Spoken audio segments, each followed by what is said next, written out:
We then went ahead and tried to understand the journey of marketing. We then understood, after understanding the journey of marketing, we understood segmentation, targeting, and positioning. So this is what we have done till today. And before I end with this, before I proceed with the next topic, there are also times talking about positioning when we may have to rechange our positioning. Now, what do we mean by that? So as I said, the only constant thing in the world is change. And we all keep changing all the time. And a company the companies which have survived, not just for a year, 2 years, 5 years, but have survived for decades, are the ones who acknowledge this change, who respect this change, and therefore change with the change. Because as I keep repeating, marketing is understanding the needs of the customer profitably. And if your customer is changing, you as a company, as a product, as a brand, as a service also need to change. And when we change our positioning, we call it repositioning. So for example, when Maggi was introduced, it used to be fast to cook, good to eat, because that's what it was. I mean, you could cook it in 2 minutes and it was a lovely snack. So it was, and look at it, Maggi 2-minute noodles, fast to cook, good to eat. But as I mentioned in my earlier class, in the year 2000s, when we pretended to suddenly become health conscious and Maggi had to introduce new products or make some variations in their products, they also had to reposition themselves. And at that point of time, Maggi was not fast to cook and good to eat, but it became taste-be, health-be. So a good marketing person, a good marketing company is that which acknowledges the changing behavior of the consumers and changes accordingly. So now that we understand targeting, segmentation, targeting, positioning, we understand the journey of marketing, we understand what is marketing, maybe now it's time to start by making our product. So we should take that first step towards making the product, then we'll price it, then we'll promote it, and hooray, then we'll deliver it. But wait, I mean, we are still not ready to start with the product because we don't. If we start talking about the product right now, what we are doing is we are completely ignoring the environment around us. And marketing works in an environment. Now, what do I mean by environment? So we work in a macro and a micro environment. And that's what we are going to discuss today. We are going to first understand, because we are not living in isolation. I mean, it's not that, okay, I will make this product and sell it. You are living in a community, you are living in a society, and therefore you need to understand both macro and micro environment. What do we mean by micro environment? Micro environment means the company and the people associated with it. We'll come to it later. We'll start first with the macro environment. So when I'm talking about the macro environment, I'm talking about, so let's understand SCMS. I mean, Symbiosis Center for Management Studies, we have a macro environment and we have a micro environment. What do I mean by the micro environment? I mean our institute, I mean our university, I mean our stakeholders, all our different stakeholders, internal or external. My internal stakeholders are my employees, my external and my students, my external stakeholders are the other people. It may be the corporates with whom we are working, it may be the NGOs with whom we are working, and so on and so forth. So that's my micro environment. If I don't have a great team, if we don't work together and there are problems because of that, then it's because of the microenvironment which is not in control. So to a large extent, maybe the microenvironment is something which is in control of the company. However, there's also a macro environment in which SCMS is working. So, and the macro environment deals with my country, the macro environment deals with, so when Corona hit our country and the whole world, that was macro environment. That was something which was beyond our control.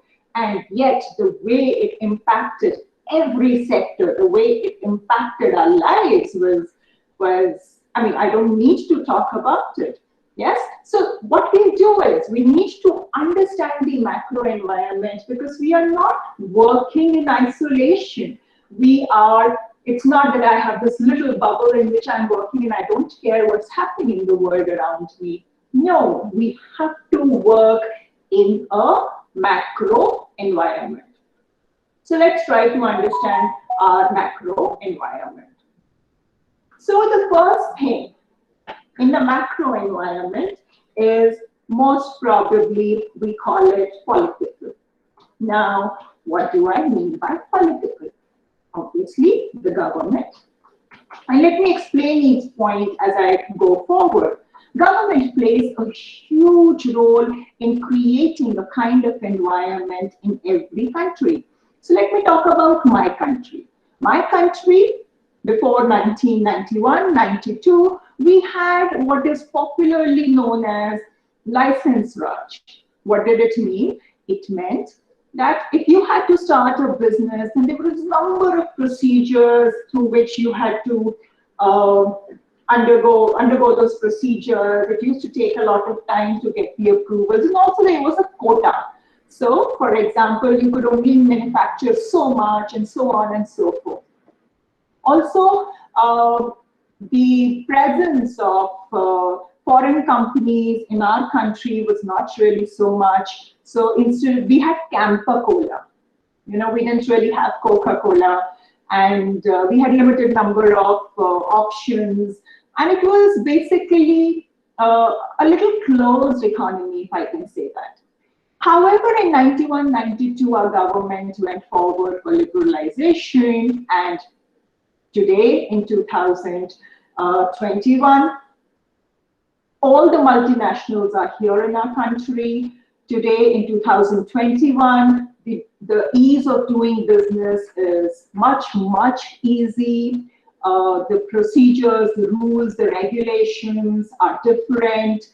And we have a healthy competition now in our country. The government plays a very, very important role. So as I said, it's not only in terms of liberalization that government impacts, it is also in terms of most probably safety and security. So maybe as a business person, I may not be really comfortable doing business in Syria right now, while I may feel very comfortable doing business in some other country, for example, India, or I'll speak about my country and so on. So there's a political environment which is created, there's an environment which is created by the government, which gives a message to the business world that how welcome or unwelcome they are. So if you keep reading the various surveys or studies that are done, which say ease of doing business in a country, and countries are ranked, or which passport is the most powerful passport, and then passports are ranked, and so on and so forth. What is this?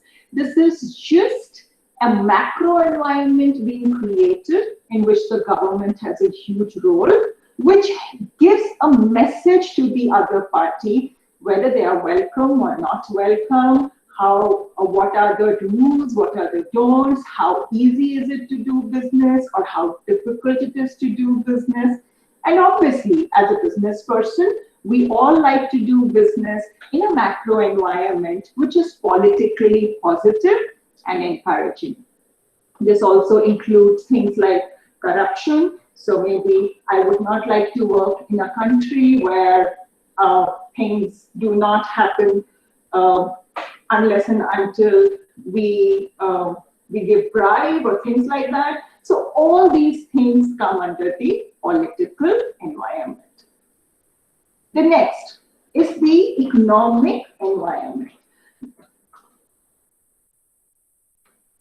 It's the economic environment. Now, what do I mean by economic environment? A lot of things. So again, let's take the example of our country. The demand it's not, population was never really a problem with our country. We were always one of the most populated countries. However, not many businesses were interested in coming to India maybe 30 years ago. What happened in the past 30 years? In the past 30 years, we created demand. Now we had the buying power to buy a lot of products. And therefore, what happened was that the economic environment of our country changed. So we created demand. We were ready to buy. We were ready to spend money. Not only that, if someone is writing anything in the chat box, I cannot see it. You can, most probably someone is trying to enter the class. Just give me a moment. This is what disturbs the class. Okay. Yeah. So we have created demand, then things like taxes. So every business is interested in that. For example, the government introduced GST around 2 years back. Or in a particular country, what is the tax structure? How much of the money am I giving in taxes? How much is the money going to stay with me? How easy is it to pay taxes? Is it very convenient to pay the taxes, or the structure is a very complex structure where you get lost trying to find out, hey, what am I supposed to pay? And the more complex the structure is, it gives rise to more mistakes. Obviously, it also includes things like inflation. So if a country has high rate of inflation, you know, as a business, most probably you too will face problems, and maybe the demand will not be created. It also means labor cost. Now, so why is it that a lot of companies today are interested in setting manufacturing plants in India? Because the labor cost in India is very, very cheap compared to some other countries. What does it mean? It encourages business to come here and set up shop over here. Again, exchange rate. So what do I mean by exchange rate? So how is the the currency of this country compared to dollar or pound or euros, whatever? Again, why? Because that affects your import, export. So all this together comes under the economic environment. And as I said, the economic environment of our country is pretty good right now. Obviously, the economic environment of the entire world has been affected by Corona, and the last 1.5 years, and every economy has suffered a setback. But yes, if we compare over the last 20 years, over the last 2 decades, the economy of our country has steadily been on an increase. So we have created demand, people are spending money. Not only that, people are coming here and setting up shop because the labor cost is cheap, and so on and so forth. So one was political, second was economic, and the third then comes is social. What does social include? Social includes culture, and I think we have spoken enough about culture. It includes population. Now, what do we mean by population? So again, let me take the example of my country. When I'm talking about India, India is supposed to be a young nation. Why? Because 65% of our population is below the age group of 35. Now, what does that mean? That means we have, it's a nation where we need to give required skills to our young population. People call it a population dividend, but it is only a dividend if the young population has the required skills to go and to further, most probably do a job or establish themselves or be entrepreneurs, whatever. If the required skills are not given to this young population, then this dividend will not be in the positive manner. So yet at the same time, when you see from business point of view, this young population encourages the other businesses to come and set shop over there. Culture affects your attitudes. Now, what do I mean by attitudes? So let me give you some examples.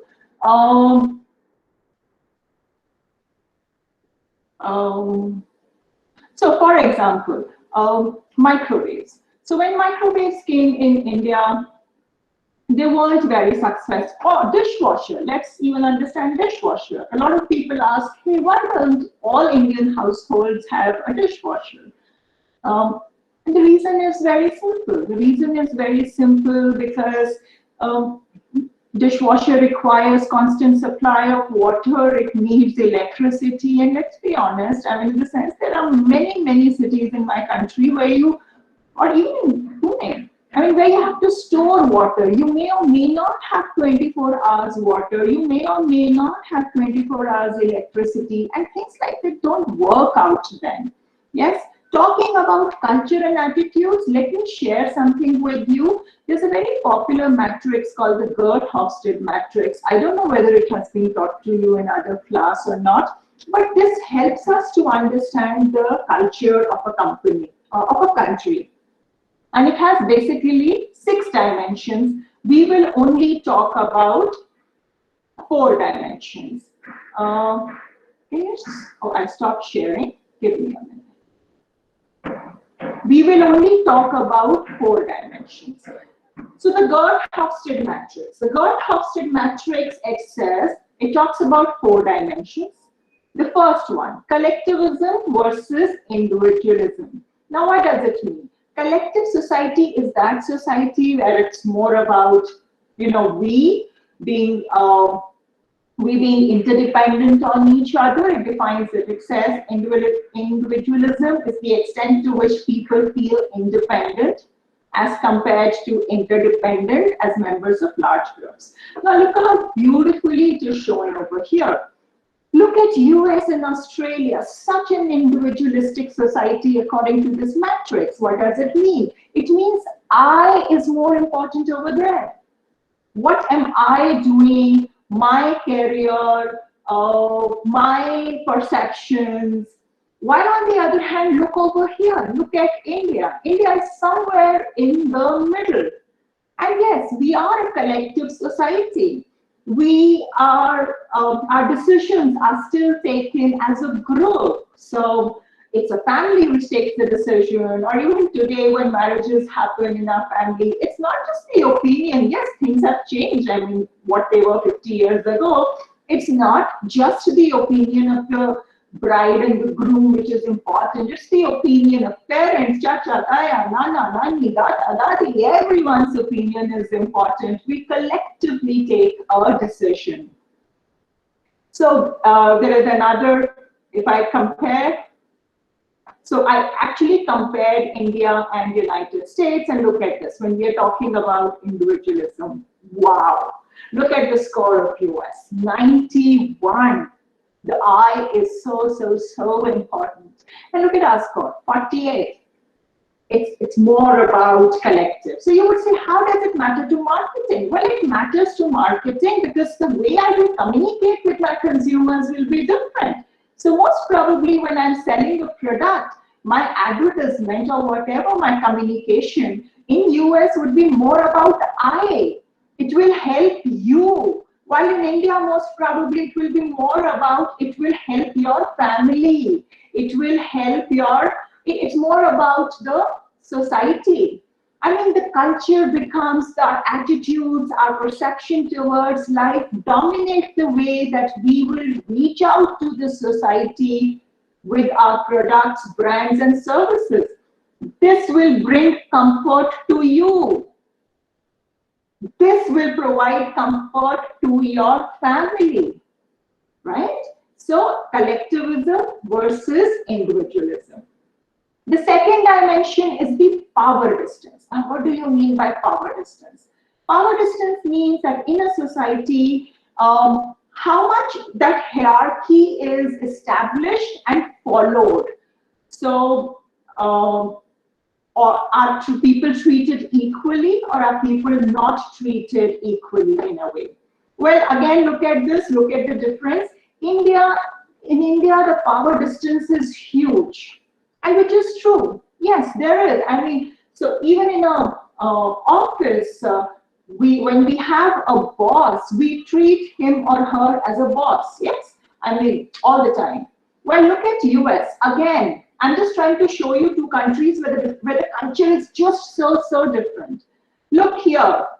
The power distance is very less as compared to what it is here in India or in Asia. Again, if we see the numbers, huge. While the power distance in my country, the numerical given to it is 77, over here it's just 40. Yeah. So again, I mean, how are we communicating, or how are we making the product? All this, it really affects. The third one, masculinity. Now, what does it mean? Femininity versus masculinity? It just means, so in a masculine society, the roles are very defined. So a man does this, a female does this, and it's not just in gender, but roles are like, again, are very fixed, are very stereotypical. On the other hand, feminist society is supposed to be a society where those restrictions in terms of defining the roles are not so concrete. Now, this is really interesting. Here, India and US are almost at the same level if you see the colors. Yeah. Let's look at the score.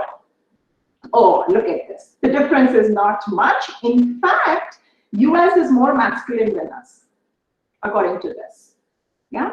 So the roles, etc., are very defined, and you are expected to follow those. The last thing, uncertainty avoidance, and maybe one of my favorites. So what is uncertainty avoidance? It is how comfortable are we with the change. Now in India, we are very comfortable with the change. So I have a meeting at 10 o'clock. I'm pretty okay if at 9:45 someone tells me, you know what, we have to cancel the meeting. Obviously, I'll be upset. I mean, but I'm not so upset that I will create some negative impression about the person. I will understand and whatever. We are so used to taking risk. This translates into risk. We are so used to taking risk and finding the solution and moving on. That's the beauty of our country. We know that we will find the solution and move on. On the other hand, look at these countries out here. My God, uncertainty avoidance is so high in them. Let's translate it into a business thing. So for example, if you have tourists coming from these countries, these countries with this dark color, you have to give them the itinerary much in advance, telling them, sir, this is how your itinerary will be. So on Monday, this will happen. On Tuesday, this will happen, along with the time. So at 10 o'clock this, 12 o'clock this, 2 o'clock this, and so on and so forth. Because if you don't do that, then you are making them uncomfortable. And if you are making them uncomfortable, then they will not visit your country as a tourist. Or if you give an itinerary and you don't follow it, so you tell them on Monday we will do this, at 9 o'clock this, 10 o'clock this, 12 o'clock this, and then on Monday you say, hey, sorry, it's completely changed. We will only start at 2 o'clock. So sorry, it's not going to be appreciated. But this doesn't mean that you can do this with the Indians also. No, but we are comparatively, what it means is we are okay if we get an itinerary maybe just a week in advance, while they are not going to be comfortable if you are going to be so late in giving them an itinerary. Let's look at the scores again. So when we are looking at US and India, we are almost the same. So 40 and 46, it was true in color. colors also. Their color is just slightly darker than over us. While here, look at these nations, this is so, so dark. Yes? So coming back, so as I said, social means culture, population, and attitudes, and this just shows that how we translate it into marketing. And finally, the last one, technology. Now, what do I mean by technology? In one simple word, it means automation. This affects everything. Would you like to work, and I'm talking about current scenario, a business would like to be established in a country where banking is automated, where supply chain is automated, where your buying and selling, etc., is automated. Can you imagine, would a company like to work in a country where internet availability is not very good in times of today, or banking is not done properly? Because this not only is about convenience, this is also about safety and security. And technology in a huge, huge manner has contributed to leading India to where it is. Whether providing technology, creating technology, or using technology, we are there. I mean, most probably the largest number of mobile phone connections exist in our country. Everyone today is available on a mobile today. Our banking today, in fact, there was a very interesting guest lecture which we had recently, and where it was mentioned that the banking in India today, technology-wise, is actually ahead of a lot of other nations. Our processes are very good and simplified today. Look at our supply chain. I mean, today you cannot imagine supply chain without technology. So add all this together, and this leads to what we call the macro environment.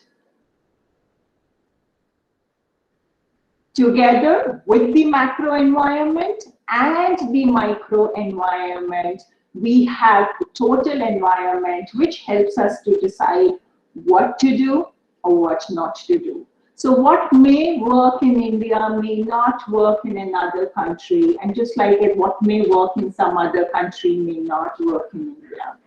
And therefore, the globalization is there. Never ever forget the local factor, because politically it may be a different environment, socially it may be a different environment, economically it may be a different environment, and technically it may be a different environment. Depending on the environment, both macro and micro, we get ready for the next step, which is to understand now how do we do business and what products do we get into this market. At this point, let me stop for a minute and ask you, are you still there, and any contribution or concern? Are you still awake? Yes, ma'am. Yes, ma'am. Yes, ma'am. Thank God. Okay. Any comment or anything anyone would like to say or contribute with an example?